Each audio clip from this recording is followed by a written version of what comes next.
bagian barat lereng Gunung Lawu, tepatnya di Kabupaten Karanganyar, Jawa Tengah, terdapat sebuah bangunan bernama Candi Sukuh yang menyimpan misteri tersendiri.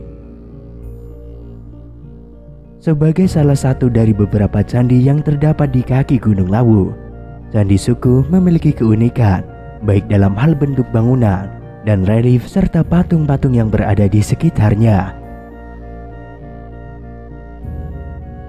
Di pertengahan abad ke-15, Kerajaan Majapahit mulai mengalami kemunduran dengan masuknya agama Islam yang menyebabkan makin berkurangnya penganut agama Hindu di Jawa. Tapi di saat itu, para penguasa Majapahit mendirikan Candi Sukuh di kaki Gunung Lawu yang dianggap sebagai tempat sakral untuk memuja para arwah leluhur dan sebagai perlambang kesuburan. Maka tidak heran apabila di Candi Sukuh ditemukan banyak relief lingga dan yoni yang melambangkan alat kelamin pria dan alat kelamin wanita.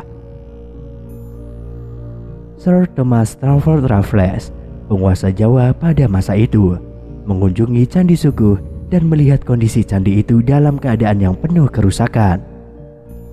Banyak patung yang dirusak, bahkan sebuah patung lingga berukuran besar pecah menjadi dua bagian. Raffles menyimpulkan bahwa perusakan ini dilakukan oleh para penganut agama Islam di abad ke-16. Berdasarkan pola kerusakan yang sama di daerah-daerah yang menjadi titik penyebaran agama Islam. Berbeda dengan kebanyakan candi agama Hindu lainnya, Candi Sukuh tidak menghadap ke arah terbitnya matahari, melainkan menghadap ke arah barat. Selain itu, bentuk bangunannya juga berbeda. Bisa dibilang bahwa bangunan Candi Sukuh sekilas mirip dengan bangunan suku Maya di Amerika Selatan, yang lebih mirip dengan piramid terpotong yang dikelilingi oleh monoliit dan patung-patung besar.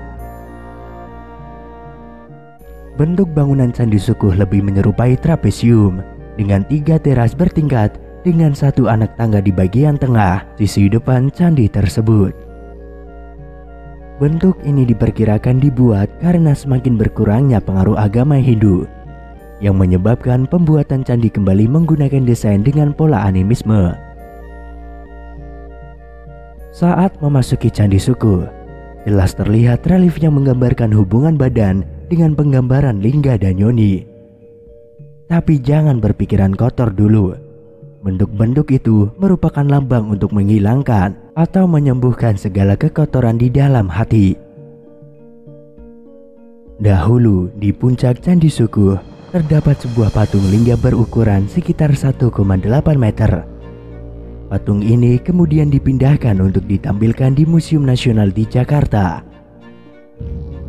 Di sisi sayap utara gapura pintu masuk Candi Sukuh terdapat relief raksasa yang menggigit seekor ular. Relief ini merupakan lambang dari sengkalan Memet, yaitu lambang tahun pembuatan, yaitu tahun 1359 Saka atau 1437 Masehi. Tahun itu dianggap sebagai tahun diselesaikannya pembuatan Candi Sukuh. Sementara itu, di sisi selatan terdapat relief raksasa memakan manusia, yang juga merupakan sengkalan Memet dengan arti yang sama dengan gapura di sisi utara. Selain bangunan candi, di Candi Sukuh juga dapat ditemui berbagai relief, seperti relief Bima yang menempa keris bersama Ganesha dan Arjuna. Lalu ada pula relief Dewi Kala yang berubah menjadi raksasa dan ingin memangsa Sadewa yang berada dalam keadaan terikat. Selain itu, ada beberapa patung berbentuk Garuda yang berukuran cukup besar, serta beberapa patung dengan bentuk pria yang sedang menggenggam alat kelaminnya.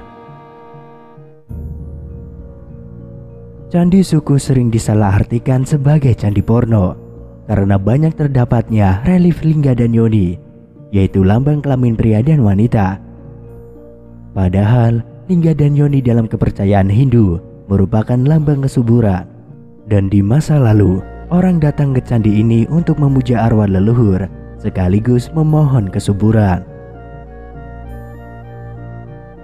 Berbeda dengan kebanyakan candi Hindu, candi peninggalan kerajaan Majapahit ini tidak menghadap ke arah terbitnya matahari, melainkan ke arah barat.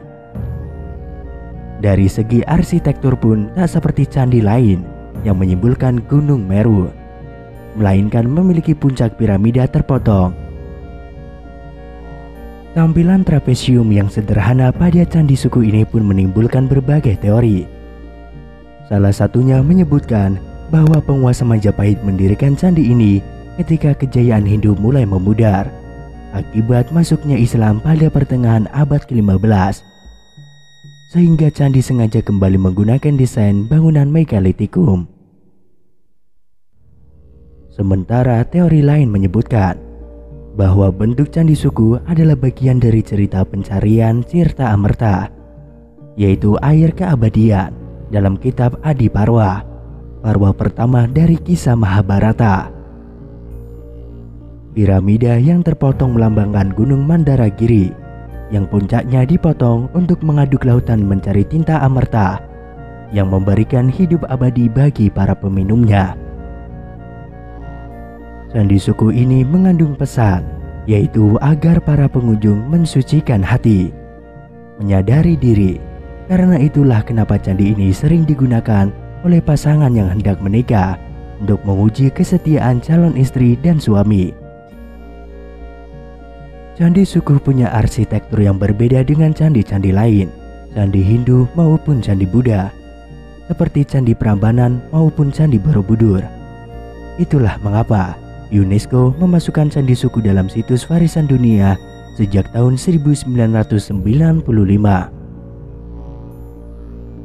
Candi suku bentuknya justru lebih mirip dengan situs budaya Indian Maya yang ada di Meksiko, atau bahkan situs budaya bangsa Indian Inca di Peru.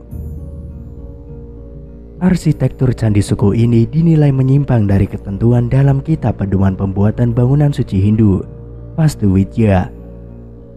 Menurut ketentuan, sebuah candi harus berdenah dasar bujur sangkar dengan 4 yang paling suci terletak di tengah. Candi suku berbentuk trapesium dengan 3 teras. Bisa jadi saat pembangunannya, pengaruh agama Hindu di Jawa mulai memudar, hingga pendiri saat itu kembali menghidupkan unsur pra-Hindu dan budaya setempat yang identik dengan zaman Medalitikum, yaitu bentuk bangunan candi yang berteras dan punden berundak. Ada pula dugaan kalau candi suku ini adalah tempat pengeruatan untuk menangkal kekuatan buruk yang melekat pada diri dan kehidupan seseorang.